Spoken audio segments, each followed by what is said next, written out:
Rabu pagi kantor Desa Laladon diserbu lansia dan para penerima BLT-DD tahun anggaran 2022. Penyaluran BLT-DD 3 bulan terakhir dari bulan Oktober, November, dan Desember ini sebesar Rp900.000. Kades Laladon Rusmin langsung memantau penyaluran BLT-DD hingga selesai. Sebanyak 110 penerima manfaat terlihat mengantre. Pemdes Laladon di tahun 2023 akan kembali menyalurkan BLT-DD dan mendata kembali para penerima yang benar-benar miskin ekstrim. Hal ini dilakukan agar BLT-DD tepat sasaran bagi masyarakat. BLT-DD ya, jadi bantuan langsung tunai yang sumber dananya dari dana desa.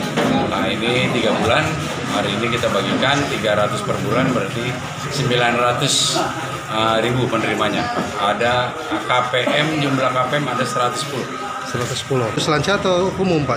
Ini lansia kita jadi sesuai dengan musdes. Hasil musdes itu RW, RT dan masing-masing RT menentukan sesuai dengan kriteria. Alhamdulillah ini kita yang sesuai. Ini untuk tahun 2022 ya. Pak, ada himbauan Pak kepada masyarakat supaya dimanfaatkan ini? Tadi saya sudah sampaikan ke masyarakat, manfaatkan dan gunakan sebaik mungkin uang yang diterima sebesar 900.000. Dan kedepannya kita ada perubahan ya, mungkin kita sesuaikan lagi di tahun 2023 kita masih ada anggaran untuk BLT-DD. Nah ini nanti kriterianya kita yang lebih miskin ekstrim. Nanti kita musdes untuk KPM-nya nanti. Dari Ciomas, Kabupaten Bogor, Iman Abdurrahman melaporkan.